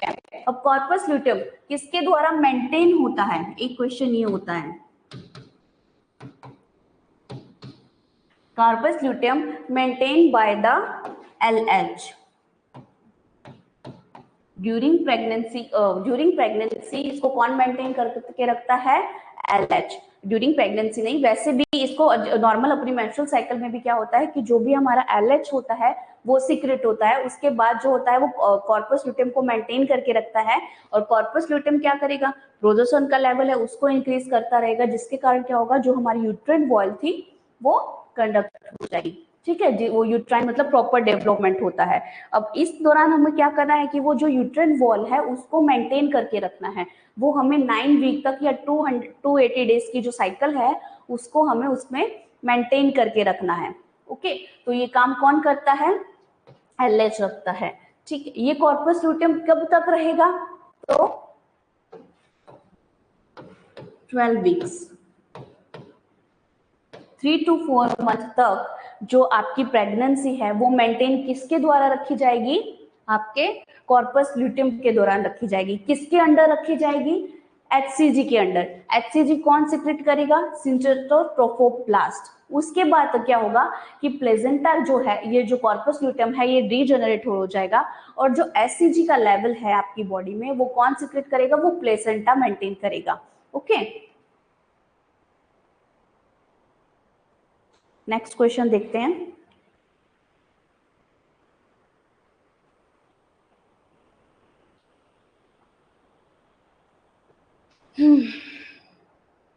लेवल ऑफ एससीजी देखते हैं। नेक्स्ट क्वेश्चन है level of SCG during pregnancy कितना होता है? ओके, पर इक्विलिब्रियम में देखेंगे और एमजी में भी हम देखेंगे।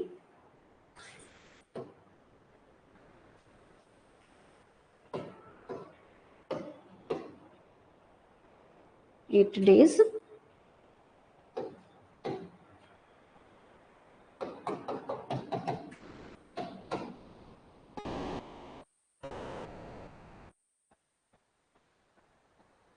फिर डिक्लाइन हो जाएगा ना, कौन से वीक में? 4 महीने के बाद, 16 वीक। ठीक है, हाँ, अब देखो वापस जाओ जहां पर इम्प्लांटेशन हुआ था। इम्प्लांटेशन में क्या था? लेवल, हम ये लेवल देख रहे हैं कि कितने दिनों में कितने पीक लेवल पर जाता है और कितने दिनों में ये घट जाता है। ठीक है, जब इम्प्लांटेशन की प्रोसेस हो जाती है, जैसे ही सिंसेटोट्रोफोब्लास्ट, जो ट्रोफोब्लास्ट की आउटर लेयर थी वो यूट्रस के अंदर वर्जन या पेनिट्रेट इन्वर्जन होना स्टार्ट हो जाती है। ठीक है, 8 डेज ऑफ फर्टिलाइजेशन, तब ये क्या होता है? धीरे धीरे इंक्रीज होना स्टार्ट होता है। ठीक है, तो कितने दिनों में ये इंक्रीज हो जाता है? 12 वीक तक लिखना है। ठीक है, तो ये पहला जो अपना ट्राइमेस्टर होगा, फर्स्ट ट्राइमेस्टर होता है अपना, वहां पर ये फर्स्ट पहले 3 महीने समझ लो, पहले जो 3 महीने हैं वहां पर ये पीक लेवल तक चला जाता है। ठीक है, सबसे ज्यादा हाई लेवल इसको आपको कब देखने को मिलेगा? आपके पहले 3 महीनों में। ठीक है, क्योंकि पहले 3 महीनों में क्या होता है कि जो भी हार्मोन है, जो भी प्रोजेस्टेरोन है वो इसके द्वारा ही सिक्रेट किया जाएगा, क्योंकि हमारी जो मेंस्ट्रुअल साइकिल है वो 30 डेज तक ही चलती है। ठीक है, ये एसजीसी यहाँ से रिलीज होगा, यही कॉर्पस ल्यूटेम को क्या करेगा? मेंटेन करके रखेगा। जो काम एलएच का था वो काम अब एसजीसी कर रहा है। ठीक है, कॉर्पस ल्यूटेम को मेंटेन करके रखेगा। तो ये मेंटेन करते करते कितना होगा? ठीक है, पिक लेवल पर कब जाएगा? आपके 12 वीक या 60 to 80 डेज के अंदर अंदर ये 12 वीक पर जाएगा। इसके बाद ये आफ्टर 3 ईयर, मान लो 12वां, जो 12 वीक है, 12 वीक पर आपके जो प्लेजेंटा है उसका इम्प्लांटेशन पूरा हो, उसका मतलब वो पूरा डेवलप हो चुका होता है। 12 मंथ के बाद, 12 वीक के बाद ये जो हार्मोन्स है, जो इजोस्ट्रोन और प्रोजेस्टेरोन थे आपके, वो कौन सिक्रेट करेगा? वो आपका प्लेजेंटा सिक्रेट करेगा। उस दौरान जो एचसीजी लेवल है वो क्या होगा? ड्रॉप ऑफ होता जाएगा, और ये यहाँ से ड्रॉप ऑफ होना स्टार्ट होगा। कब तक ड्रॉप होगा? डिलीवरी तक ये ड्रॉप हो जाएगा, क्योंकि इसके बाद की जो प्रेगनेंसी है वो कौन मेंटेन करता है? इसके बाद की प्रेगनेंसी आपका प्लेजेंटा मेंटेन करके रखेगा। ठीक है,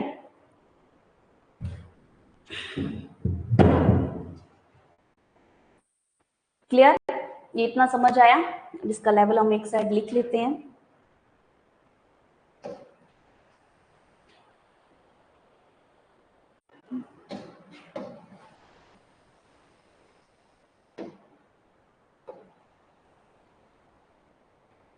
होगा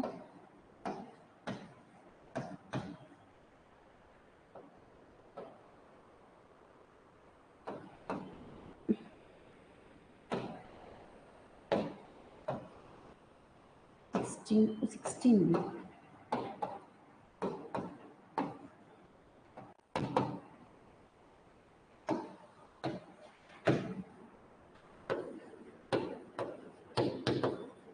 सेकेंड ट्राइमेस्टर से लेकर डिलीवरी तक। पहले इसको कौन मेंटेन करके रखता है फर्स्ट ट्राइमेस्टर में प्रेगनेंसी को? आपका सिंसेट ट्रोफोब्लास्ट की जो लेयर है वो। उसके बाद एससीजी का लेवल कौन, जो ईस्ट्रोजन प्रोजेस्टेरोन का लेवल कौन मेंटेन करके रखेगा? आपका प्लेसेंटा। ओके, तो ये किस टाइम के दौरान पीक लेवल पर जाता है और किस टाइम के दौरान ड्रॉप अप होता है, ये चीज मैंने समझाई है कि इसका लेवल जो 8 जो स्टार्टिंग डे है हमारा, वहां से ये डेवलप होना स्टार्ट होता है, प्रोड्यूस होना स्टार्ट होता है, और ये कहां पर पीक लेवल तक जाता है? ये 12 वीक अपने फर्स्ट ट्राइमेस्टर में इसका हाई लेवल देखने को मिलेगा। ओके, नॉर्मल लेवल है ये प्रेगनेंसी का। ठीक है, जो जाकर पर डे हो जाता है।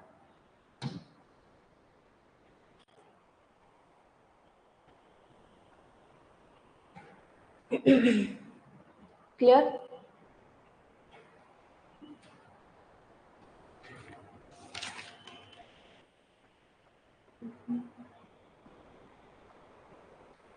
ठीक है, ये तो हम लोगों ने देखा कि इसका सिक्रेशन कब होता है, कौन से लेवल पर होता है। हम अब देखेंगे कि ये डिसअपियर कब होता है। HCG डिसअपियर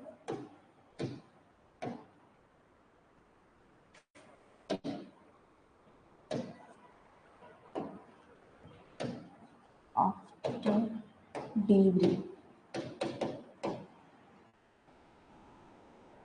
ठीक है, जो ये एससीजी का लेवल है आफ्टर डिलीवरी के कितने दिनों तक ये डिस्पेयर हो जाता है, तो मतलब पूरा बॉडी से चला जाता है, तो यूरिन में from urine 2 days, from blood 7 days। Okay, इसके बाद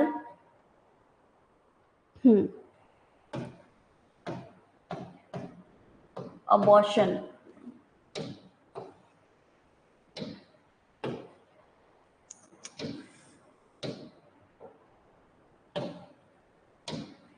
अबॉर्शन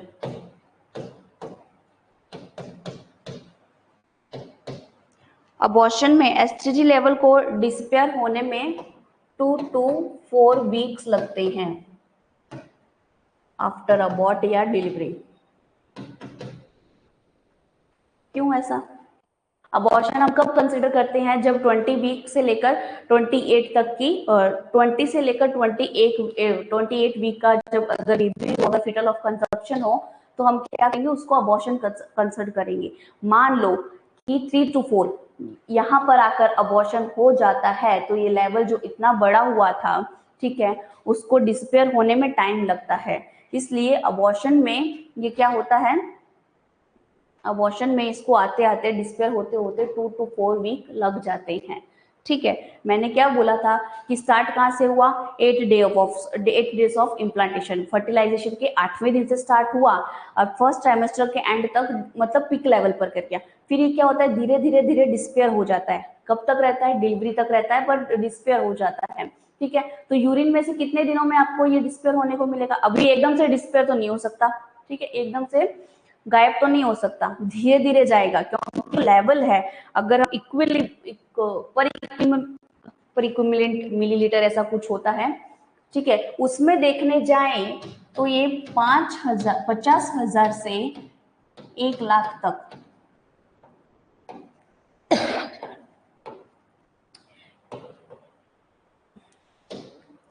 मिली मिली पर लिक्विड। पर लीटर, ओके, पर लीटर में देखने को मिलेगा। अब इतना जो ये लेवल है एमजी में, मैंने जो आपको मैंने बोला था वो मिलीग्राम में था, 60 से 80 ग्राम, ओके, पर डे में इतना रिलीज होता है। अब इतना लेवल एकदम से इंक्रीज होगा, फिर जो धीरे धीरे आते हैं उसको डिक्रीज होने में टाइम तो लगेगा ना। तो अबॉर्शन में क्या होता है कि अबॉर्शन में फर्स्ट होता है कि हमारा सेकंड या फर्स्ट ट्राइमेस्टर में अबॉर्ट हो जाता है, ठीक है। उस दौरान जो ये डिस्पेयर कब होता है, 2 to 4 वीक्स ऑफ डिलीवरी में होता है, ठीक है। अब होता है एक हाइडिडिमोल डिसीज कंडीशन है, हाइडिटी फॉर्म मोल, ठीक है। इस दौरान में इसका लेवल 1 लाख से ऊपर तक चला जाता है।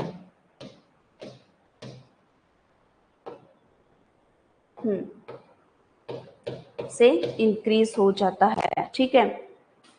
पार्शियली मोल होगा तो ये डिस्पेयर कब होगा, 7 वीक में होगा, और कंप्लीट मोल होगा तो ये 9 वीक में डिस्प्लेस होगा या डिस्पेयर होगा।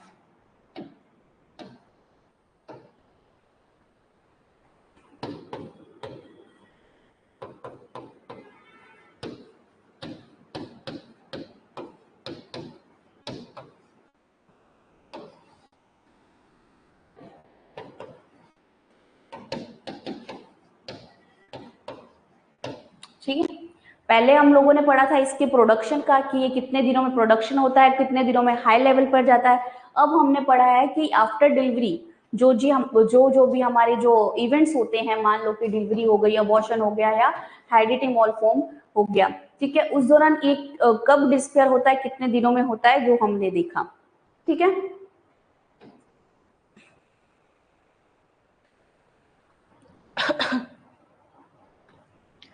बाकी एक है HPL के बारे में थोड़ा पढ़ लेते हैं। हार्मोन, सॉरी, ह्यूमन हार्मोन नहीं, ह्यूमन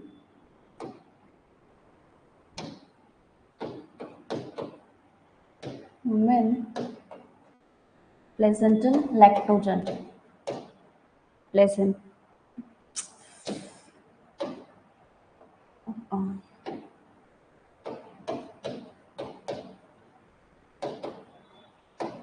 लैक्टोजन, ठीक है। ये क्या करता है आपकी बॉडी में, ग्लाइकोप्रोटीन के लेवल को इंक्रीज करके रखता है, जो बेबी के डेवलपमेंट में काम आता है, ठीक है।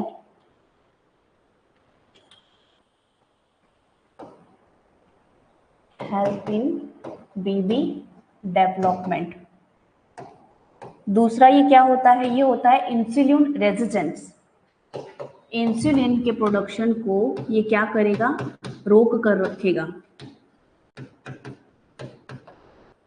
ये इंसुलिन रेजिस्टेंट होता है, ठीक है।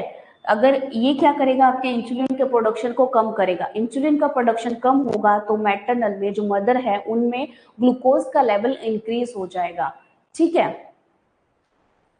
अगर मान लो ये मैटरनल में करेगा, हाँ, ठीक है। HPL का काम क्या काम होता है, ग्लाइकोप्रोटीन होता है, ये इंसुलिन रेजिस्टेंट होता है। जो भी मैटरनल का जो इंसुलिन प्रोडक्शन होगा उसके काम को क्या करेगा, ये कम कर देगा, ठीक है। अगर ये बंद हो जाता है तो इसका कॉज, ये हाई लेवल में अगर चला जाए तो ये क्या कॉज करेगा, जस्टेशनल डायबिटीज,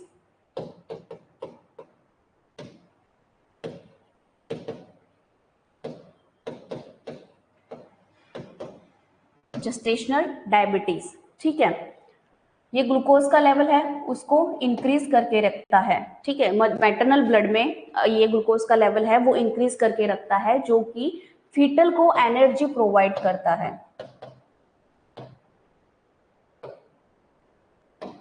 मैं प्रॉपर चार्ट बना देती हूँ। ग्लूकोज रेजिडेंस है, क्या करेगा, ग्लूकोज के लेवल को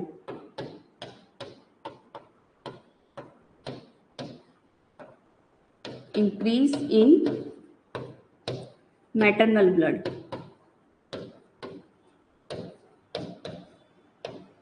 ठीक है, that cause get energy to foetus.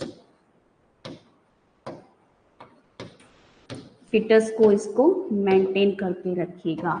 ठीक है, अगर ये मान लो इसका लेवल जो एचपीए का लेवल है अगर इंक्रीज हो जाए तो ये आपकी बॉडी में क्या करेगा, इंसुलिन का प्रोडक्शन बंद कर देगा। अगर इंसुलिन का प्रोडक्शन बंद हो जाएगा तो ऐसे में क्या कॉज होता है, gestational diabetes, gestational diabetes cause होता है। ठीक है, ये क्यों इंक्रीज होता है, ये तो प्लेजेंटा जो आपका बेबी है उसको एनर्जी प्रोवाइड करने के लिए, ठीक है, ग्लूकोज का लेवल बना रहता है। ओके, दूसरे आपके कौन से हार्मोन थे, एस्ट्रोजन और progesterone.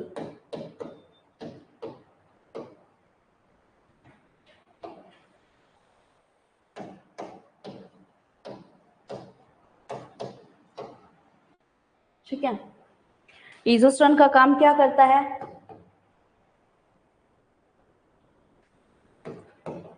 Help in growth and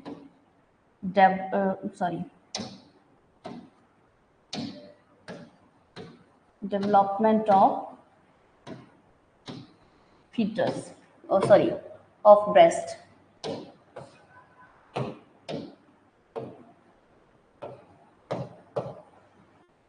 ठीक है, help in growth and development of fetus नहीं ब्रेस्ट। ठीक है, जब हम नॉन प्रेगनेंसी में होगा तो ये प्यूबिटी को कॉज करेगा।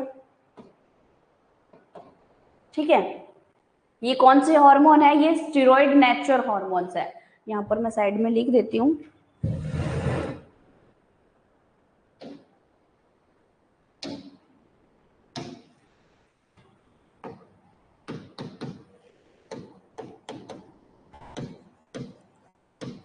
ठीक है, पहले वाले कौन थे, प्रोटीन नेचर थे। Protein nature means one type of जो बेबी की ग्रोथ है डेवलपमेंट में काम आए। ठीक है, पहला वाला था एससीजी। एससीजी क्या करता था, प्रेगनेंसी को मेंटेन करके रखता था। ठीक है, अगर वो नहीं होगा तो प्रेगनेंसी क्या होगी, कॉम्प्लिकेट हो जाएगी, प्रेगनेंसी होगी ही नहीं। ओके, प्रेगनेंसी को मेंटेन करके रखेगा। दूसरा वाला था प्रोटीन था, वो क्या करता था, इंसुलिन रेजिडेंस था। ठीक है, वो क्या करता है, वो इंसुलिन का प्रोडक्शन है तो मटरनल में ग्लूकोज का लेवल बढ़ा जाएगा जिसके कारण क्या होगा, फीटल को ग्रोथ एंड डेवलपमेंट में हेल्प होगी। ठीक है, प्यूबर्टी, हेल्प इन ग्रोथ, और प्यूबर्टी के टाइम एस्ट्रोजन का काम क्या है, तो growth and development of breast during pregnancy and during puberty and pregnancy, sorry. ठीक है,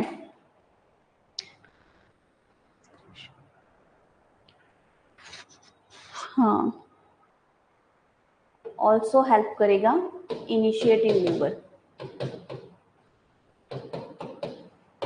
ये आपके कुछ कॉमन फंक्शन है।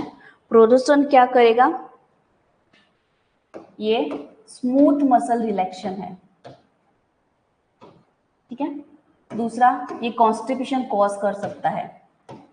कॉन्स्टिपेशन, स्मूथ मसल कहाँ आई है, आपकी जीआई ट्रैक्ट में। ठीक है, जीआई ट्रैक्ट में आपकी स्मूथ मसल आई हुई है तो ये स्मूथ मसल्स को कांटेक्ट करेगा जिसके कारण क्या होगा, आपकी जो पैराटॉल्सिस मूवमेंट है, ठीक है, पैराटॉल्सिस मूवमेंट है वो क्या हो जाएगी, डिक्रीज हो जाएगी,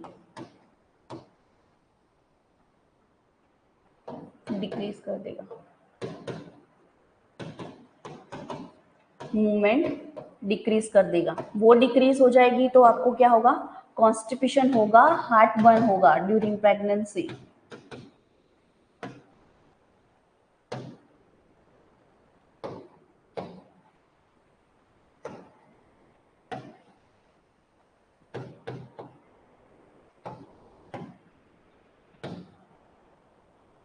ठीक है, एक एज अ टोकोलाइटिक एजेंट भी ये काम करता है। इसका लेवल मेंटेन रहेगा तभी प्रेगनेंसी रहेगी, ये ड्रॉप अप हुआ वहां पर प्रेगनेंसी नहीं रहेगी। ओके, ठीक है, ये थे कुछ फंक्शन हमारे प्लेजेंट हॉर्मोन्स के, जिसमें हम लोगों ने देखा कि कौन कौन से हॉर्मोन्स होते हैं। तो दो तरह के हॉर्मोन्स होते हैं, एक होता है प्रोटीन नेचर्स और एक होता है स्टेरॉइड नेचर। जा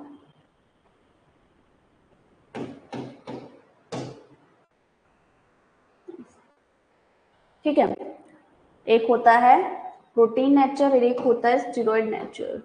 कहाँ से स्टार्ट किया था मैंने? हाँ, this one, hormonal function of placenta. ठीक है, कौन कौन से हार्मोन रिलीज करता है? स्टेरॉइड नेचर, इजोस्ट्रोन, प्रोजेस्टेरोन, और प्रोटीन नेचर में एससीजी और एलजी। ठीक है, उसमें पहले हम लोगों ने प्रोटीन नेचर वाले पढ़े थे, एससीजी। तो एससीजी क्या होता है? गोनाडोट फुल फॉर्म क्या है? Human chorionic gonadotrophin hormones. ठीक है, नॉन प्रेगनेंसी में कितना लेवल होता है इसका? 5 mg पर लीटर आफ्टर मेंस्ट्रुएशन देखने को मिलेगा, जबकि प्रेगनेंसी में इसका कितना होता है? 250 mg पर लीटर 8 डेज और आफ्टर फर्टिलाइजेशन में ये देखने को मिलेगा। ब्लड में कब देखने को मिलता है और यूरिन में कब देखने को मिलता है?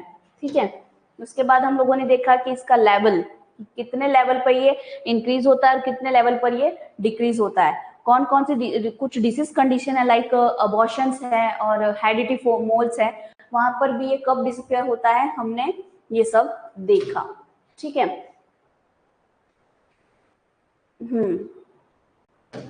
इसके बाद बस मोस्टली टॉपिक कंप्लीट हो गया। इसके बाद फिर हम लोगों ने एचपीएल देखा। ठीक है, एचपीएल का लेवल क्या, एचपीएल क्या होता है, क्या काम करता है। उसके बाद हमने इजोस्ट्रोन प्रोजेस्टेरोन देखा ड्यूरिंग प्यूबर्टी से लेकर, इजोस्ट्रोन प्रोजेस्टेरोन ड्यूरिंग प्यूबर्टी से ही फंक्शन स्टार्ट हो जाता है। ठीक था, यहाँ पर आज का हमारा टॉपिक खत्म होता है। ठीक है, नेक्स्ट टॉपिक में हम देखेंगे जो हमारे कुछ रिमेनिंग टॉपिक्स हैं, प्लेजेंट डेवलपमेंट ऑफ प्लेजेंटा, ये एक टॉपिक हमारा रह गया था। ये जो टॉपिक है हम आगे देखेंगे। ठीक है, नेक्स्ट टॉपिक में। उसके बाद आपका जो ये सेकंड चैप्टर है वो कंप्लीट हो जाएगा। Thank you and keep study.